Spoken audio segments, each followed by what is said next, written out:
Magandang umaga po sa bawat isa sa atin. Tayo po muna ay tumayo sa pagbasa po ng salita ng Diyos na matatagpuan po sa 1 Korintos 7.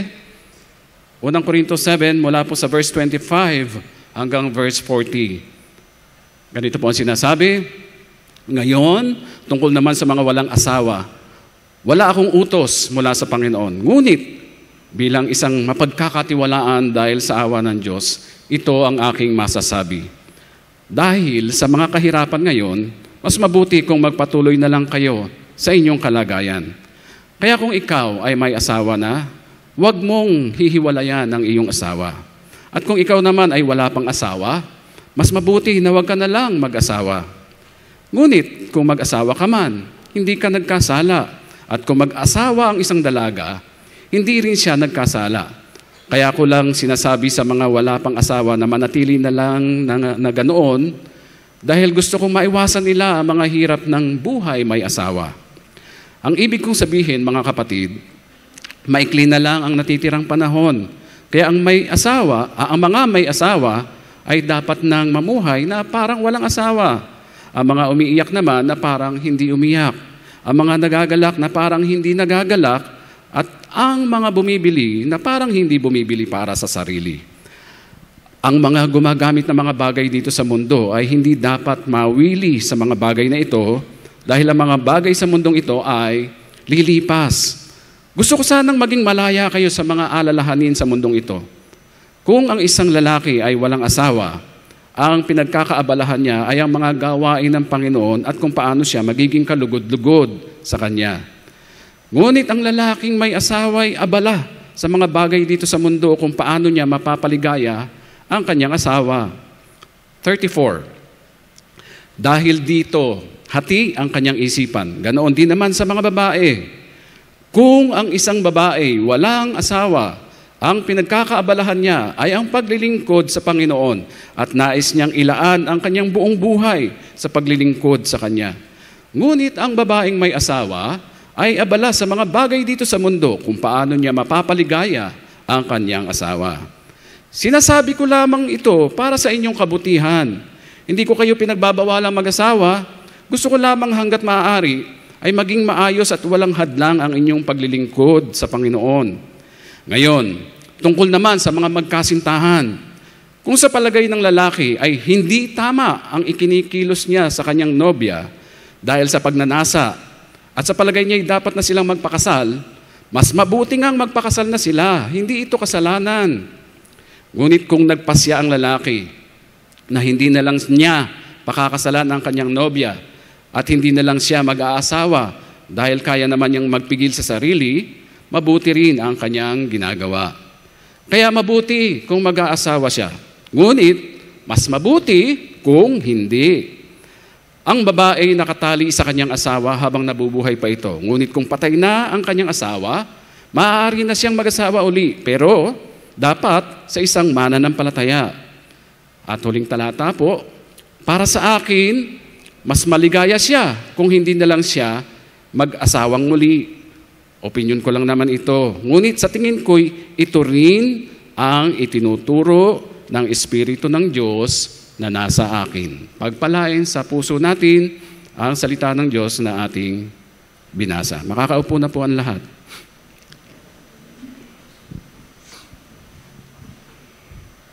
So, tutuloy po natin ang ating serye, yung Household of Faith. At dito sa seryeng ito ay binibigyan po natin ng pansin ang mga mahalagang sektor sa iglesia. Nung nakaraan nga po, si Pastor June ay ang binigyan niya ng pansin, yung mga balo, di po ba? This time naman, ang mga single ladies. Yan. To all single ladies. Alam ko, dito sa second service, maraming single ladies. Doon kanina sa first service ay hindi masyadong marami yung mga single ladies. So pag single ladies, kasama po dyan yung mga, of course, yung mga kadalagahan, mga dalaginding, sige, kasama kayo dyan, mga dalaginding, dalaga, dalagita, at yung mga naging single na dahil iniwan ng asawa o kaya namatayan ng asawa. Now, in my introduction, I would like to say that there are two most important decisions a person can ever make in his whole life.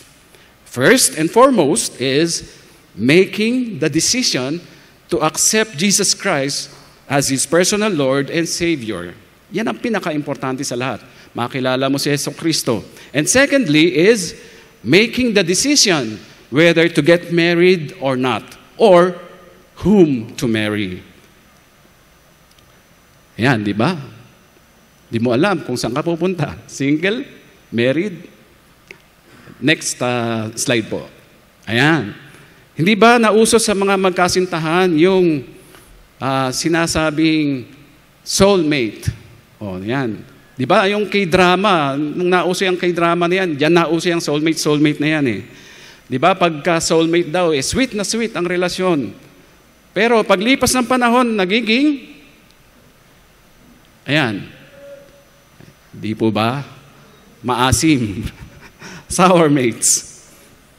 By the way, hindi po tayo naniniwala sa soulmate na katulad ng nauusong paniniwala tungkol dito, ha? Hindi po tayo naniniwala sa mga ganyan. Kasi po, yung mag-asawa, talagang yan ay pinagtagpo ng Panginoon at ang Panginoon ang sentro ng kanilang relasyon. Hindi po yung dahil sa kung anumang kapangyarihan. No? Ang mensahe po sa umagang ito ay ang tungkol sa singleness ng isang babae. Ito nga po yung mga katanungan. Pwede nating sagutin to sa sarili natin. Ano ba ang mas mainam para sa isang babae? Ang mag-asawa siya o hindi? May mga nagsasabi, mas mabuti raw ang magkaroon ng asawa. Sabi naman ng iba, mas mainam daw ang hindi na mag-asawa. Ano nga ba talaga ang mas mainam? Ito, sabi po ni Pastor Teddy, contribution niya ito dito sa aking mensahe. Sabi niya, ano daw ba talaga ang mas mainam? Ang sabihin mo bandang huli, sana hindi na lang ako nag-asawa. O sana pala, nag-asawa ako. Kung sa negative perspective naman, ano ba ang mas maraming miserable ang buhay? Yung mga may asawa o yung mga walang asawa? Sino ang mas miserable? Yung may asawa o yung walang asawa? Ano ba ang mas marami sa panahon ngayon? Ang mga battered housewives o yung mga battered husbands? Mga single ladies, alamin nyo munang mabuti ang sagot sa mga tanong na yan bago kayo lumagay sa tahimik. Tahimik nga ba? Tahimik nga ba ang pag-aasawa? Pero habang single pa po kayo, heto ang aking proposition sa inyo. Proposition, ayan. Sige po. Singleness embraced with wholehearted devotion can be a unique opportunity for a deeper and more fulfilling relationship with Christ. Tagalogin natin yan. Ang pagiging soltero o soltera sa babae na tinatanggap ng may taos-pusong debosyon ay maaaring maging isang natatanging pagkakataon para sa mas malalim at mas kasiyasiyang relasyon kay Kristo. Kapag ipapaliwanag po natin yung salitang taos-pusong devotion or wholehearted devotion, ang ibig sabihin po nito ay talagang welcome sa iyo ng buong puso, walang magiging pagsisisi hanggang sa huli na hindi ka mag-aasawa. Pero ang sabi ko nga po, ang pagiging single ay isang magandang pagkakataon sa buhay mo para maranasan mo ang mas malalim at talagang maligayang relasyon kay Kristo. So, based on our text, what are the elements that a lady should consider in embracing singleness with wholehearted devotion for a deeper and more fulfilling relationship with Christ? So, first point is having a purposeful pursuit, according to verse 34. Sa Tagalog, makahulugang paghahangad. Kasi sabi po sa 34, ganito, ganoon din naman sa mga babae, kung ang isang babae walang asawa, ang pinagkakaabalahan niya ay ang paglilingkod sa Panginoon at nais niyang ilaan ang kanyang buong buhay sa paglilingkod sa Kanya. Ngunit ang babaeng may asawa ay abala sa mga bagay dito sa mundo kung paano niya mapapaligaya ang kanyang asawa. So dapat po, walang kahati si Jesus sa buhay natin. Meron tayong undivided devotion. So this implies a singular focus on our relationship with Christ without distractions or divided loyalties. Number 1 po dapat ang Panginoong Jesus sa buhay natin. Higit sa lahat. Walang dapat na mas nauuna sa Kanya sa buhay natin. Dahil ayaw po ng Diyos nang siya ay may kaagaw sa atin, dahil siya ay, according to Exodus 20 verse 5, He is a jealous God. Siya ay mapanibughuing Diyos.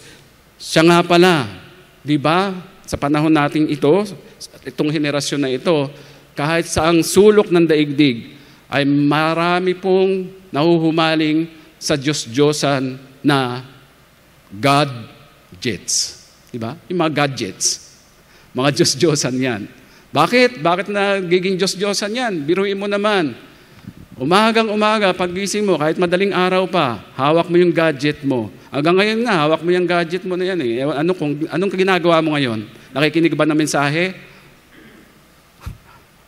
Kamot ulo kayo, no? Gadget yan. Mula umaga hanggang gabi. Hanggang alas 12 na ng hating gabi, hawak mo pa rin yung gadget mo. Sa halip na nagbabasa ka ng salita ng Diyos at nananalangin. Inaagaw niyan ang panahon mo na para sa Diyos. Kaya yan ay Diyos-Diyosan. Kahit nga po ang mga mahal natin sa buhay, di ba? Hindi dapat na mas mahal natin sila kaysa sa Panginoon dahil yan po ang binabanggit sa Mateo 10:37. Sabi diyan, ang nagmamahal sa kanyang mga magulang ng higit sa akin ay hindi karapat-dapat sa akin. At ang nagmamahal sa kanyang anak ng higit sa akin ay hindi karapat-dapat sa akin. Sabi rin naman po sa Deuteronomy chapter 6 verse 5, ibigin mo si Yahweh na iyong Diyos ng buong puso, buong kaluluwa, at buong lakas. So, love the Lord your God with all your heart. Ang spelling daw po ng love ay T-I-M-E. Time. Bigyan mo ng time ang Panginoon. Hindi ho ba sa mga mag-asawa o sa mga magkasintahan, pag hindi kontento ang isa't isa sa oras nila, na inuukol sa isa't isa, ito'y nagiging issue sa kanilang pagsasama at nagiging dahilan ng paghihiwalay, nagiging dahilan ng break-up ng mga magkasintahan. Alam po ninyo, si John Wesley, ito po ay isang pastor na founder ng Methodist Church. Ang nangyari sa kanya dahil sa paglilingkod niya sa Panginoon, iniwan siya ng kanyang asawa. Dahil hindi niya mabigyan ng time. Bakit nga ba pinipili ng isang Kristiyano na mas bigyan ng panahon, lakas at buhay ang Panginoong Hesus ng higit sa lahat? Bakit nga ba ganon? Alam natin ang sagot diyan, di ba? Dahil alam nating ang relasyon natin sa Kanya ay forever. Mayroong forever eh. Pangwalang hanggan. Lahat ng bagay sa mundong ito ay lumilipas. Yan ang sinasabi sa Mateo 24:35. Kahit nga ang relasyon mo sa iyong pamilya dito sa daigdig na ito, lilipas din yan, di ba? Iiwanan mo nga sila. O kaya iiwanan ka nila pag ikaw ay pumanaw na. Kung ang pipiliin mong asawa ay hindi ganito ang magiging pananaw, na sa halip na suportahan ka sa debosyon mo sa Panginoon, ay gusto pang agawin ang oras na ibinibigay mo sa Panginoon, mag-isip-isip ka na. Mag-isip-isip ka muna bago ka magpakasal sa taong yun. So, hindi lang may undivided devotion, meron ding unrestrained commitment. Ibig sabihin ng unrestrained commitment, walang makakapigil sa iyo sa paghahandog mo ng buhay mo sa Panginoon. So, doon sa talata natin, sa verse 34, kung ang isang babae walang asawa, ang pinagkakaabalahan niya ay ang paglilingkod sa Panginoon at nais niyang ilaan ang kanyang buong buhay sa paglilingkod sa Kanya. And in contrast, sinabi naman ni Pablo, karugtong niyan, sabi, ngunit ang babaeng may asawa ay abala sa mga bagay dito sa mundo kung paano niya mapapaligaya ang kanyang asawa. So yun na nga, ang linaw ng sabi ni Pablo, kapag may asawa ka na, karaniwang iniisip mo na siyang dapat naman talaga ay kung paano mo mapapaligaya ang asawa mo. Tama? No? Oo kayo dyan, di ba?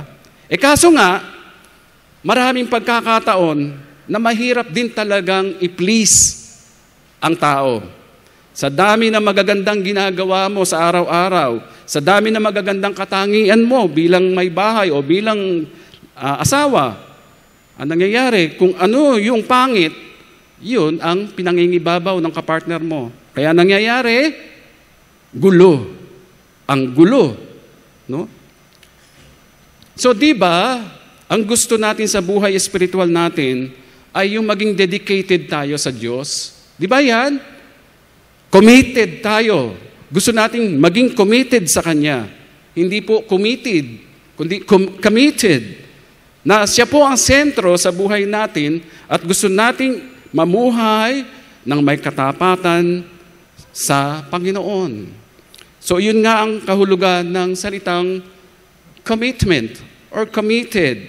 We aim to be wholeheartedly devoted to God. And a single person can prioritize spiritual growth and service to God without the distractions of worldly concerns.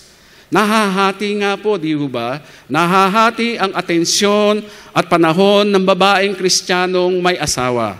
Hindi niya pwedeng hindi bigyan ng atensyon at panahon ng asawa niya at mga anak. Samantalang, ang isang babaeng walang asawa ay may kalayaang magbigay ng lahat ng oras niya para sa paglilingkod sa Diyos. Mas mabuti niyang napaglilingkuran ang Diyos. Ang mainam sa pagiging single ay ang pagiging malaya na walang umaagaw ng oras at lakas mo sa paglilingkod mo sa Diyos. At dahil diyan, mas mahusay mong nagagawa ang lahat ng gusto mong gawin para sa Panginoon. Malaya, walang pumipigil sa iyo. Marami akong nakilala na mga babaeng misyonero o misyonera, babae pala, no? Misyonera. Mga walang asawa, mga single, pero nagkakaedad na. Kasi po, nung araw, ako po ay nagtrabaho sa Summer Institute of Linguistics o SIL. Itong Summer Institute of Linguistics o yung Wycliffe Bible Translators, nagturo po ako dyan ng mga misyonero, mga misyonera. At napansin ko, karaniwang mga misyonerang dumarating dito sa Pilipinas ay mga walang asawa. Talagang ibinigay nila yung buhay nila sa Panginoon, sa pagmimisyon. Ito pong mga SIL missionaries na ito ay sila po ang trabaho nila ay nagta-translate po sila, translators sila ng Bible into our dialects. Marami tayong dialects, di ba? So kung di dahil sa kanila, sa kanilang kasipagan, pagtsatsaga na sa ganitong klaseng pagbimisyon, baka wala po tayo nitong mga Bible na ito na nasa dialects natin. So, itong mga taong ito, ay talagang kahit na ano pang mangyari sa buhay nila, basta ang dedication nila, maglingkod sila sa Panginoon. Meron din akong kilalang mga local missionaries na babae.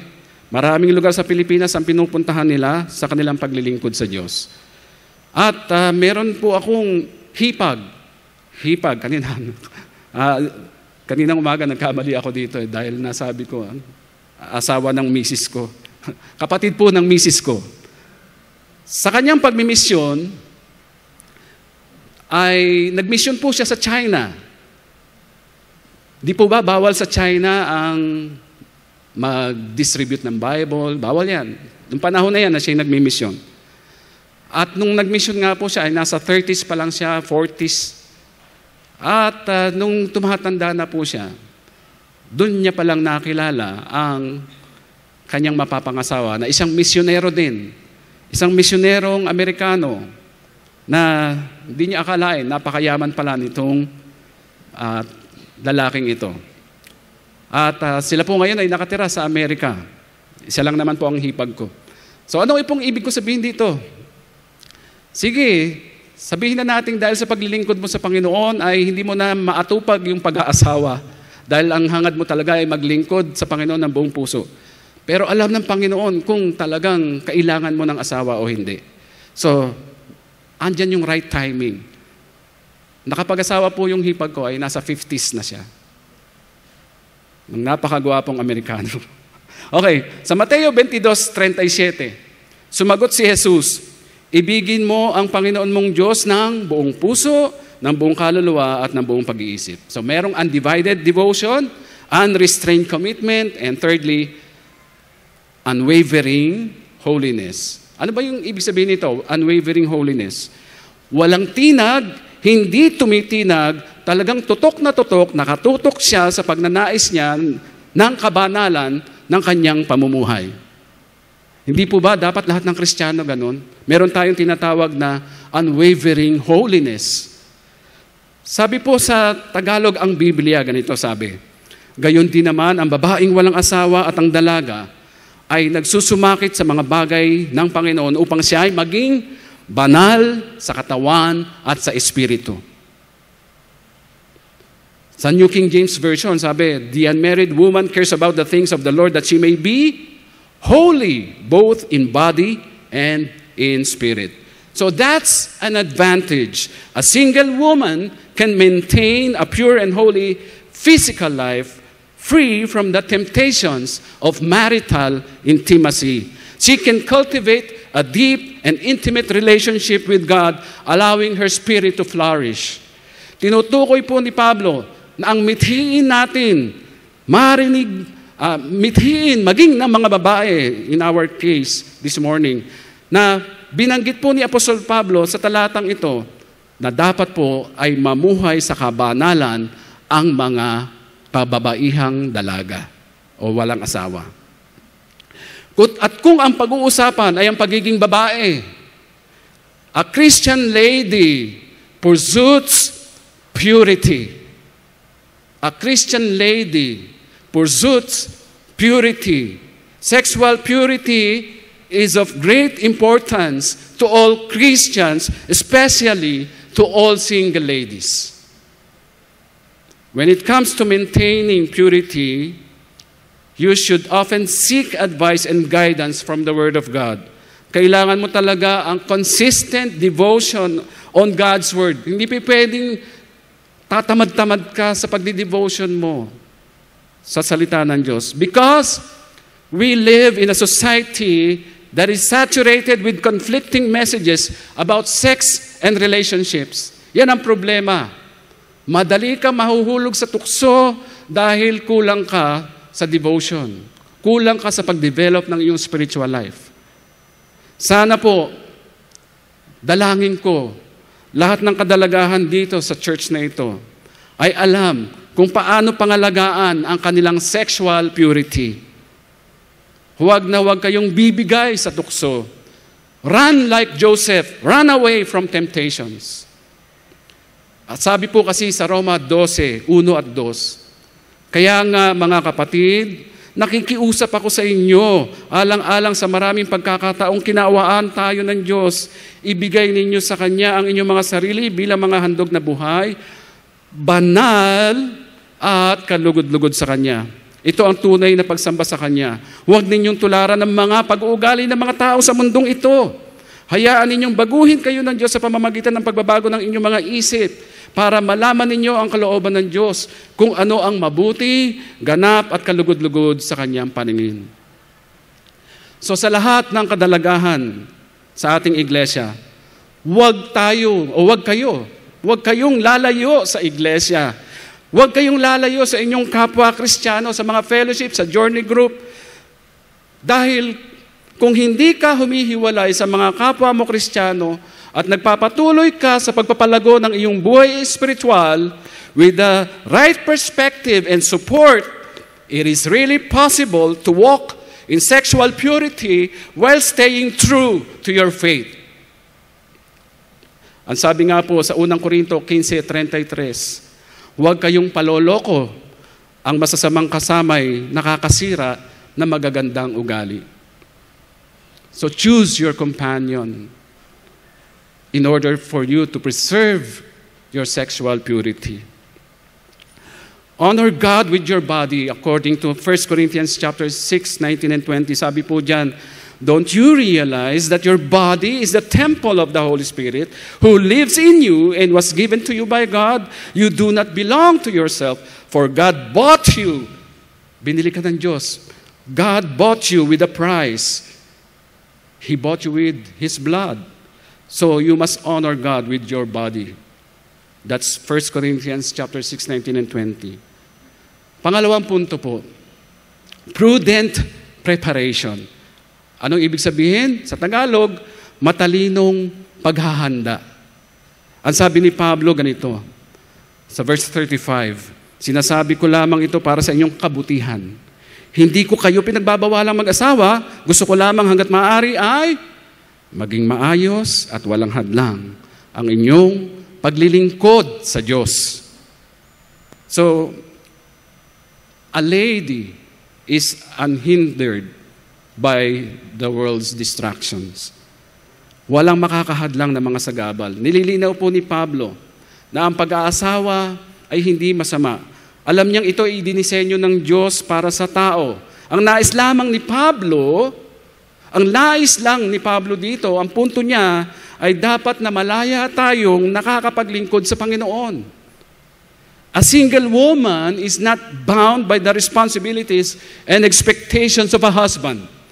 And in this verse 35, Paul suggests that singleness allows for a more focused and unhindered pursuit of spiritual growth and service to the Lord. This means minimizing distractions and devoting time and energy to personal development in Christ. So, importante po yan sa buhay ng mga kababaihan.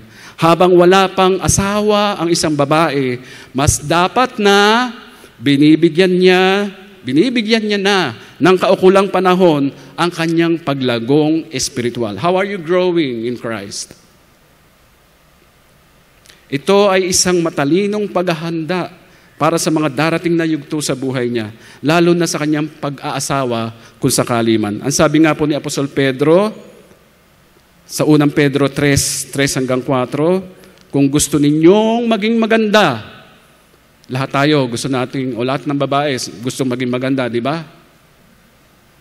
Tama? Gusto niyo maging maganda? O ayan po ang sabi, kung gusto ninyong maging maganda, huwag sa panlabas lang, tulad ng pag-aayos nyo ng buhok na nilalagyan ng mamahaling alahas at pagsusuot ng mamahaling damit. Sa halip, pagandahin ninyo ang inyong kalooban, ang mabuting pag-uugali na hindi nagbabago, maging mahinhin kayo at maging mabait. Ito ang mahalaga sa paningin ng Diyos. So Paul encourages single ladies to prepare for the future, understanding that while marriage is a beautiful thing, it comes with responsibilities. Paul emphasizes the importance of living a life that is pleasing to God, free from distractions. Noong ako po ay naglilingkod sa isang iglesia sa Cubao bilang isang pastor, marami po ako nakitang mga kadalagahan kaysa sa mga kabinataan, naglilingkod sa Diyos sa iglesyang iyon. In fact, karamihan po sa kanila ay naging aktibo sa evangelism ministry. Every Sunday ng hapon, after the worship ng umaga, babalik po sila Sunday afternoon. Walang libreng lunch doon, ha? Babalik sila Sunday afternoon. Para saan? Para sa evangelism ministry. Umiikot po kami sa buong Cubao area. Humahanap po kami ng mga masisira ng gospel. Kahit mainit pa ang sikat ng araw. Kahit pa umuulan. So nakita ko yung dedication ng mga kababaihan sa iglesyang iyon. At natutuwa ako na hanggang ngayon sila po ay nasa Panginoon. Ang gusto po ni Pablo kung mag-aasawa ang isang babae ay dapat na gamitan niya ito ng talino. Talino! Hindi pwedeng puro damdamin lang ang gagamitin sa pag-ibig. Alam niya dapat kung ano ang mas mahalaga sa buhay niya. Ang mungkahi po ni Pablo ay hanggat maaari, Hindi mag-asawa ang gustong maglingkod sa Diyos. Yun ang gusto ni Pablo. Gusto niyo ba yun? Ngunit, kung gusto niya mag-asawa, ay dapat na maingat siya sa pagpili, yung lalaking hindi makakahadlang sa kanyang relasyon at paglilingkod sa Diyos. Kaya nga, hindi po pwedeng basta-basta lang ang pag-aasawa. Ito ay sadyang kailangan ng matalino at maingat na paghahanda. Ang sabi po ng mga ninuno natin, ang pag-aasawa ay hindi parang mainit na kaning isusubo at iluluwa kapag napaso. Naalala ko po ang style ng ligawan nung ako po'y kabataan pa lang. Ang style ng ligawan, sasabihin ni lalaki dun sa babae, ang kanyang damdamin, pero sabi ng lalaki, ipagpe-pray kita. Sasabihin naman ng babae, oo, ipagpe-pray din kita. Kung talaga bang kalooban sila ng Panginoon sa isa't isa. So meron pong proseso ng pananalangin. Hindi po isang beses lang nanalangin, ha? Mahaba po ang proseso ng pananalangin. Yun po ay nung kabataan pa kami. Ganun na nangyayari. Ewan ko po sa modern times ngayon. Kung kayo ba nanliligaw at nagpapaligaw na sinasabi nyo, sige, pag-pray natin kung kalooban tayo ng Panginoon sa isa't isa. Sana ganun po, ibalik natin yung ganun sistema sa pagliligawan. So mas mabuti pa ngang hindi na mag-asawa kung ang magiging kahihinatnan mo rin lang ay hindi mo na magagawa ang mga gusto mong gawin para sa Panginoon. Sumunod po, unburdened by worldly cares, focusing on the eternal. Hindi kabigatan sa isang single lady ang mga pang-araw-araw na alalahanin. So advantage niya yan. So this passage encourages us to give ourselves entirely to the Lord according to verse 35. So this implies a shift in our focus from earthly desires to eternal priorities, recognizing that our fulfillment lies in Christ. So how do you find fulfillment in your life? Iba kasi tayong mga Kristiyano. Meron tayong tinatawag na eternal priorities. Di po ba yun yung sinasabi sa Colossus 3, 1 hanggang 2? Yung sinasabing eternal priority natin, sabi diyan, binuhay kayong muli kasama ni Kristo, kaya sikapin ninyong makamtan ang mga bagay na nasa langit, kung saan naroon si Kristo na nakaupo sa kanan ng Diyos. Verse 2, doon ninyo ituon ang isip nyo at hindi sa mga makamundong bagay. So our true fulfillment in life lies in Christ. Kasi nga po, lahat naman ng ginawa mo, lahat ng ginawa mo na nauukol para sa mundong ito ay puro temporary lang, puro pansamantala lamang. Pero ang lahat ng ginawa mo o ginagawa mo for Christ, those things really last forever. Di po ba kabisado natin yung adage na only one life, so soon it will pass. Only what's done for Christ will last. Pangatlo po, proper or correct preferences, nasa 36 to 38. Ngayon, tungkol naman sa mga magkasintahan, sabi ni Pablo sa verse 36, makinig kayo, yung mga magkasintahan dyan, ha? Ito po sabi ni Pablo, kung sa palagay ng lalaki ay hindi tama ang ikinikilos niya sa kanyang nobya dahil sa pagnanasa at sa palagay niya ay dapat na sila magpakasal, mas mabuting ang magpakasal na sila. Hindi ito kasalanan. Ngunit kung nagpasya ang lalaki na hindi na lang niya pakakasalan ng kanyang nobya at hindi na lang siya mag-aasawa dahil kaya naman niyang magpigil sa sarili, mabuti rin ang kanyang ginagawa. Verse 38 sabi, kaya mabuti kung mag-aasawa siya. Ngunit, ito yung ngunit, mas mabuti kung hindi. Teka muna po, linawin ko lang. Ang sinasabi dito ni Pablo, yung hindi nilang papakasalan ng lalaki yung kanyang kasintahan. Ang ibig sabihin po ni Pablo rito ay, hindi nilang papakasalan ng lalaki ang babae dahil pinili niyang maglingkod sa Diyos ng walang hadlang. Ibig sabihin, talagang ayaw niya ng mag-asawa dahil gusto niya maglilingkod siya sa Diyos.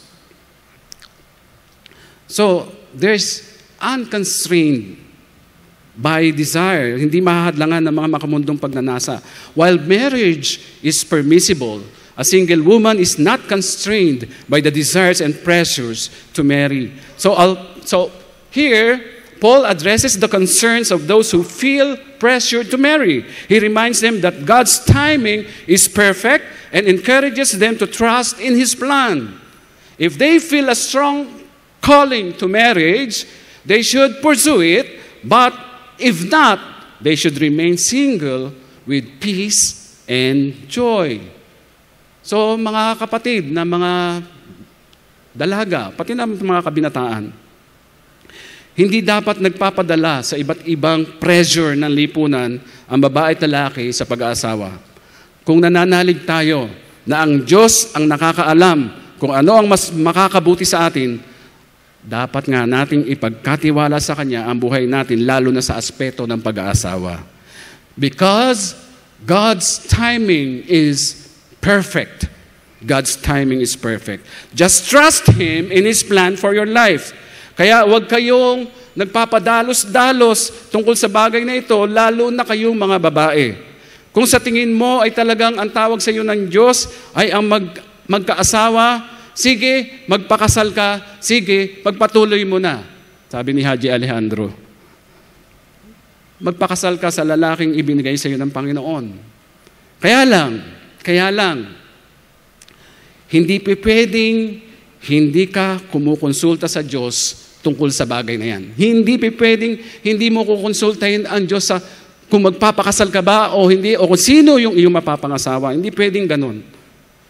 Hindi ba nga po, maraming naging magulo ang pag-aasawa dahil nagkulang sila sa pagdulog sa Diyos, sa paghingi ng gabay, sa paghingi ng karunungan, sa mga ginagawa nilang desisyon, especially in matters of choosing a partner in life. So kung ang tawag sa iyo ng Diyos ay maging single ka habang buhay, manatili ka sa gayon na may kagalakan at kapayapaan. Remember this. Ladies, remember this. It is not a man who can make your life complete. Di ba kasi, may mga sabi-sabi, pagka nagka-partner, you make my life complete. Hindi po yon. It is not a man who can make your life complete. Sino? It is God. God can make your life complete. And you are already complete because you are in Christ. Di po ba? So, marami akong kilalang tumanda na single. Pero, malungkot ba sila? Hindi.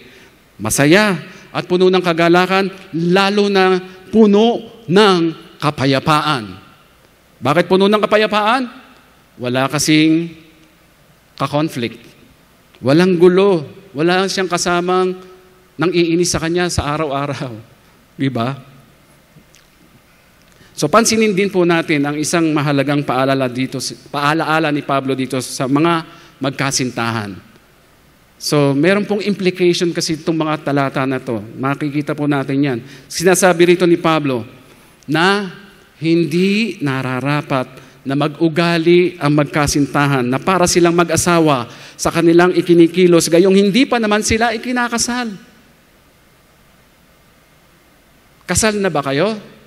Hindi pa, di ba?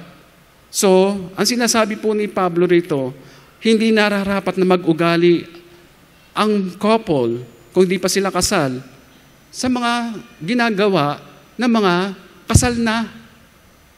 So sa inyong mga magkasintahan dito sa church, alam ko, sweet na sweet kayo. Sana pakiusap ko po bilang isang pastor, maging appropriate lang naman po sana ang tinatawag na PDA. PDA, di ba? Yung Public Display of Affection. Sana maging appropriate ito sa magkasintahang hindi pa naman kasal. Yung bang hindi kayo makakatisod ng mga mahihina pa sa pananampalataya. Aminin po natin, meron sa church natin na mga mahihina pa sa pananampalataya. Kung makikita po yung ganyang klaseng PDA na nakakastumble, ano mangyayari po doon sa mahina pa ang pananampalataya? Aalis na lang yun sa church, sasabihin, ganyan pala dyan sa church na yan. So, isipin po natin kung ang PDA na yan can glorify the Lord of your life. Siya nga po pala. Kung meron po kayong problema tungkol sa bagay na sinasabi ni Apostol Pablo rito, na nagsasama kayo pero hindi pa kayo kasal, hinihimok po namin kayo na sumangguni sa mga elders tungkol sa kalagayan ninyong yan. Dahil malay ninyo, baka makasal kayo ng libre. Tapos maging ninong at ninang nyo pa yung mga elders natin. O di ba? Maging ninong nyo si Elder Jing. Maging ninong nyo si Congressman. So, punta po kayo sa elders kung may mga ganyang problema. Dagdag pa rito, hindi maaaring ang basihan ng pag-aasawa ay dahil sa hindi makapagpigil na gawin sa isa't isa ang mga nais gawin ng laman. Hindi ganun, uy, mag-asawa na tayo, di na tayo makapagpigil, magpakasal na tayo. Hindi po yun ang basihan. Ang tamang basihan ay kung totoo ang pag-ibig na namamagitan sa kanila. Kung nakikita ninyo, pakinggan po ninyo ito, no, mga magkasintahan. Kung nakikita ninyong ang pagmamahalan ninyo ay nade-develop sa pagkakasentro ni Kristo sa inyong relasyon, mas malamang na yan na nga ang true love ninyo. Ngunit, kung ang nangyayari ay inilalayo ninyo ang isa't isa kay Kristo dahil sa relasyon ninyong iyan, mas mabuti pang hindi kayo magpakasal at ayusin muna ninyo ang uri ng inyong buhay espiritual. Kaya nga po, ihandang mabuti ang sarili. Ang buhay espiritual ay dapat ayusin bago magpakasal.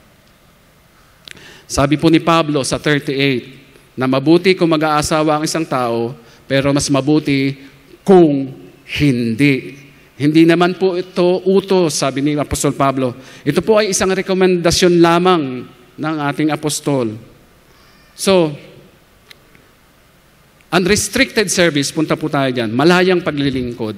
So she has the freedom to serve God without the limitations of a marital relationship.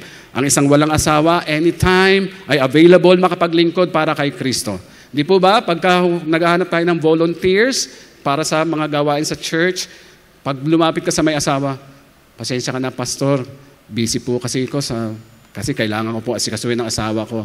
Kailangan ko asikasuhin ng mga anak ko. So, ganun. Pero pag sa single lady ka pumunta, sige po, pastor. Ang bilis, di po ba? So, yun ang advantage ng mga single ladies. So, ang taong tinawag ng Diyos sa pananampalataya. Sino yun? Sino yung mga tinawag ng Diyos sa pananampalataya? Tayong lahat yun ng mga nakakakilala kay Kristo. Ang taong tinawag ng Diyos sa pananampalataya, sa makatwid, ikaw na isang Kristiyano, ay dapat na nauunawaan mo kung ano ang mga layunin ng Diyos para sa iyo. Tinawag tayo ng Diyos para sa Kanyang mga layunin. Hindi lamang upang iligtas tayo sa Kanyang hatol, sa ating mga kasalanan at biyayaan ng buhay na walang hanggan. Bukod sa mga yan, mayroon pang mga mahalagang dahilan kung bakit hinayaan ng Diyos na makakilala ka sa Kanya. Unang-una sa lahat ay ang siya ay iyong mapaglingkuran. So ito ang pinakananais ng maraming Kristiyano, ang magkaroon ng panahon sa paglilingkod sa Panginoon. Because Christians are called to serve. Maliwanag naman po yan sa mga talatang ito na ating pinag-aaralan, na ang pinagkakaabalahan natin ay ang paglilingkod sa Panginoon na gusto nating buong buhay natin, pinaglilingkuran natin siya. And lastly, last point, permanent possibilities. Verses 39 to 40. Mananatiling mga posibilidad. Ano ba sabi ni Apostol Pablo? Ang babae nakatali sa kanyang asawa habang nabubuhay pa ito. Ngunit kung patay na ang kanyang asawa, maaari na siyang mag-asawa muli. Pero, dapat sa isang mananampalataya. Diyan muna tayo sa verse 39. So, basta single ka, gusto mong piliin ang pag-aasawa, hindi yan kasalanan. Walang problema dyan. Pero ito ang kasalanan. Ang kasalanan ay ang pag-aasawa ng hindi Kristiyano. Liwanag naman doon sa verse 39, di ba? Dapat daw, kung mag-aasawa ka, dapat ay mananampalataya din na katulad mo. Christian for a Christian. Alala ko tuloy, nung nasa Phoebus kami, laging kasabihan po namin doon, lalo na yung mga graduating, sasabihin, Phoebus for Phoebus. Ayaw ni Angel. Taga Phoebus po yan. Ako po yung graduate din sa Phoebus. Phoebus for Phoebus. Kasi nga daw po, ay pareho kayong maglilingkod sa Panginoon. Yun ang focus ninyo, yung paglilingkod sa Panginoon. Pero si Mark naman ay naglilingkod sa Panginoon, di ba? Ayan. So, ngayon, noong pong ako'y kabataan pa, namulat po ako sa Panginoon doon sa Mandaluyong Bible Christian Church. Doon sa aming bylaws, nababasa ko yung bylaws namin kahit ako'y kabataan pa. Dahil ako po ay presidente ng mga kabataan ng panahon na yun. Doon sa bylaws namin, pag nag-asawa ka ng hindi Christian, meron kang disciplinary action. Pag nag-asawa ka ng hindi Kristiyano, disciplinary action. Kakausapin ka ng elders. Nakita ko tuloy naalala ko yung kaibigan namin, nag-asawa ng hindi Kristiyano. Kinausap siya ng elders. Iyak ng iyak yung babae. Iyak siya ng iyak kasi didisiplina siya ng elders.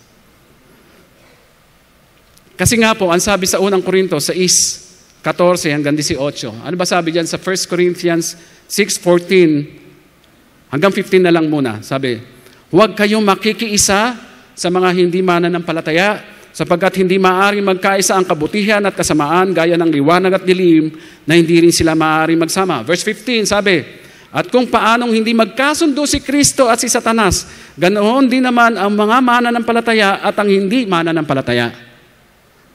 So, ang ibig sabihin, hindi po pwedeng mag-asawa ka bilang Kristiyano ng hindi Kristiyano. Kasi ang gagawin mo dyan, gagawin mong magbalae si Jesus at si Satanas. Di ba? Ginawa mo, pag nag-asawa ka ng hindi Christian, ikaw ay Christian, anak ka ng Diyos, di ba? Tapos yung isa ay hindi naman Christian, dahil, so ibig sabihin, hindi siya anak ng Diyos, kanino siyang anak? Siyempre, yun sabi sa Bible, pag hindi ka anak ng Diyos, anak ka ni Satanas. So, ginagawa mo, parang naging magbalae si Jesus at si Satanas. Hindi pwede yung ganyan. At sa bandang huli, ang talatang 40, ang mariing payo pa rin ni Pablo sa talatang 40 ay mas masaya kung ang dalaga ay hindi mag-aasawa. Mas masaya daw yun. Ang sabi niya, ganito, para sa akin, mas maligaya siya kung hindi na lang siya mag-aasawang muli. Opinyon ko lang naman ito, ngunit sa tingin ko'y ito rin ang itinuturo ng Espiritu ng Diyos na nasa akin. Sa mga kapatid, na mga kadalagahan, nasa inyo po ang pagpili. Gusto ninyong mag-asawa, mag-asawa kayo. Gusto ninyo maglingkod sa Panginoon ng buong buhay, pwedeng hindi kayo mag-asawa. Diyan daw po ang mas mabuti. Tayo po'y manalangin.